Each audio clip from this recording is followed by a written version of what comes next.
എന്നതാ അമ്മച്ചി? ഞാൻ വരുവാന്നേ. വല്യമ്മാവൻ 70 വയസ്സ് തികഞ്ഞില്ലേ? തമാശ കളഞ്ഞേ. 2 ദിവസമായി വിളിച്ചിട്ട് കിട്ടാഞ്ഞപ്പോ മനസ്സിനൊരാതി. നീ ഇങ്ങോട്ട് വാടാ, അല്ലെങ്കിൽ എനിക്കൊരു മനസമാധാനം കിട്ടത്തില്ല. ഇവിടാണെങ്കി എല്ലാരും എത്തിയിട്ടുണ്ട്. ഇനി ഇതിന്റെ പേരില് അമ്മച്ചി വെച്ചേക്ക്, ഞാൻ ദാ എത്തി. ഞാൻ തറവാട്ടിലേക്കുള്ള ഈ ഗിയർ ഒന്ന് മാറ്റിക്കോട്ടെ.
പറടാ പുല്ലേ, ഏത് മറ്റവന്റെ നക്കാപ്പിച്ച് മേടിച്ചിട്ടാ നീ കൊച്ചുഞ്ഞിനെ നെഞ്ചത്തൂടെ ഇത് കയറ്റിയിറക്കാൻ ഇറങ്ങി പുറപ്പെട്ടത്?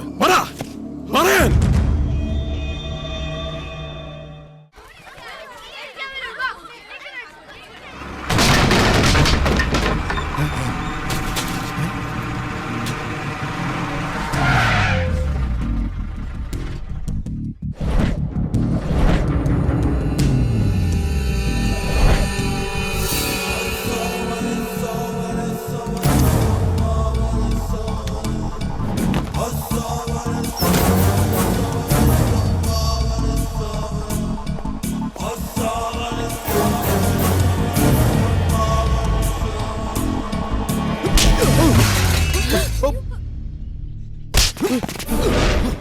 വല്യമ്മാവന്റെ സപ്തതി ഈ നിൽക്കുന്ന കൊച്ചനിയന്റെ അടിയന്തരം ഒരുമിച്ചുണ്ടിട്ട് നീയൊക്കെ അടങ്ങും അല്ലടാ ചേട്ടൻ കഴിവറട പോലെ.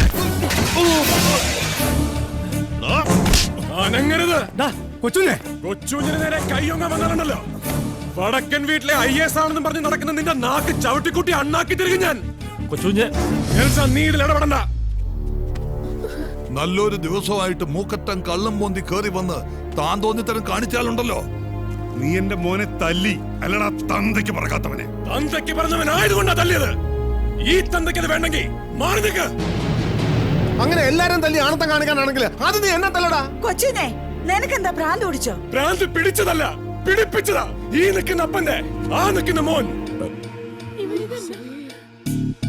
കാണു അമ്മച്ചിക്ക്.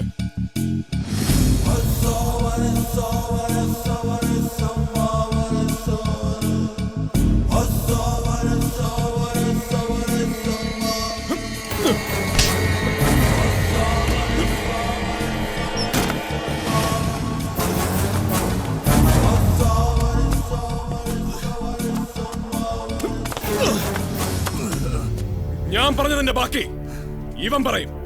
പറയടാ പന്നി. പറഞ്ഞില്ലെങ്കിൽ കൊന്നുകളയും ഞാൻ.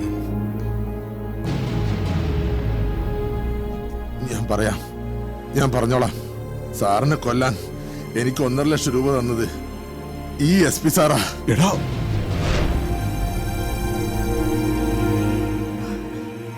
കേട്ടല്ലോ, വടക്കൻ വീട്ടിലെ അമ്മാവന്മാരും ചേട്ടായിമാരും ഒക്കെ ഈ കൊച്ചനിയനെ വളർത്താനല്ല കൊല്ലാനാ ഇവന് കാശെണ്ണി കൊടുത്തത്. അത് എന്നാത്തിന്റെ പേരിലാണെന്ന് എനിക്ക് ഇപ്പൊ അറിയണം. എന്നാടാ ഇവനെ പറഞ്ഞൊക്കെ നേരാണോ? നേര് തന്നെ.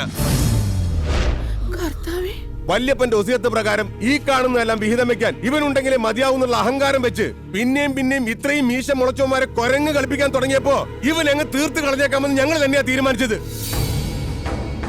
പ്രൈവറ്റ് ഹാർബറിന് വേണ്ടി 300 കോടിയുടെ ഷെയർ ഒപ്പിട്ടതും 30 കോടി അഡ്വാൻസ് കൊടുത്തതും എല്ലാം കൂടെ ചേർത്ത് സായിപ്പിന്റെ കോത്താഴ്ത്തി എഴുതി തള്ളാൻ തോന്നിയില്ല. എനിക്ക് മാത്രമല്ല ഇവന്മാർക്കും. ഇല്ലെന്ന് ഇവര് പറയട്ടെ. എങ്ങനുണ്ടമ്മാവാ സ്വത്തും സമ്പാദ്യം സ്വന്തമാക്കാൻ വടക്കൻ വീട്ടിലെ തമ്പ്രാക്കന്മാര് നല്ല കുഞ്ഞാടുകളെ വളർത്തിയ മക്കൾ ആവർത്തിച്ച് കലഹിക്കുന്ന സ്വപ്നം കണ്ടപ്പോ അതിൽ ഇങ്ങനൊരു സീൻ കണ്ടിരുന്നോ? സ്വന്തം കൂടപ്പുറപ്പിനെ കൊന്നു തള്ളാൻ കൊട്ടേഷൻ പാർട്ടിക്ക് കാശെണ്ണി കൊടുക്കുന്ന സീൻ. തറവാടും തന്തമാരും അന്നും ഇന്നും ഒന്ന് തന്നെ ആയതുകൊണ്ട് ചിലപ്പോ കണ്ടു കാണും. പണ്ടും അത് തന്നെയാണല്ലോ ശീലം. കൊന്നു തള്ളാൻ കാശെണ്ണി കൊടുക്കുന്നത് ഇതാദ്യമായിട്ടല്ലോ. ആണെന്ന് പറയാൻ പറ്റുമോ വല്യമ്മാവന്? ഈ താന്തോതിയുടെ മുഖത്ത് നോക്കി നടക്കട്ടെ. 70 തികഞ്ഞതിന്റെ ആഘോഷവും അതിന്റെ പേരിലുള്ള വെട്ടുവീഴുകളും എല്ലാം നടക്കട്ടെ. ഇത്രയും കാലം ജീവിച്ചതിന്റെ തട്ടുകേട് തീർക്കാനും ഇനിയും ചെയ്തു കൂട്ടാൻ പോകുന്നതിന്റെ കണക്കെടുപ്പ് നടത്താനും 1000 പൂർണ്ണയന്ത്രന്മാരെ കണ്ട് അഹങ്കരിച്ച് ജീവിക്കാൻ ഈ ആയുസ് ഇനിയും ബാക്കിയുണ്ടാന്ന് വ്യാമോഹിക്കണ്ട. നല്ല നേരം നോക്കി മാമൂദ് സമുക്കി 4 നേരം അന്നം കൊടുത്ത് തീറ്റിപ്പോറ്റി വളർത്തിയ മക്കളോടും കൂടി പറഞ്ഞേക്ക്. വക്കീലേ, എന്തോ ഏത് പ്രമാണത്തിലോട്ടാ കൊച്ചുകുഞ്ഞ് ഒപ്പിടേണ്ടതെന്ന് വെച്ചാ പറഞ്ഞാ മതി. അത് മറ്റൊന്നും കൊണ്ടല്ല. ഇനി ഈ തറവാട്ട് മുറ്റത്ത് ഇപ്പൊ കണ്ട പോലെ കൂടപ്പുറപ്പുകളായിട്ട് യുദ്ധം ആവർത്തിക്കാതിരിക്കാനാ. പിന്നെ എല്ലാം കൂടെ വീതിച്ച് വിളമ്പി കഴിവേറ്റുമ്പോ അതിന്ന് ഒരു തരി മണ്ണി കൊച്ചുഞ്ഞിന് വേണ്ട. ഈ രണ്ട് മനസ്സല്ലാതെ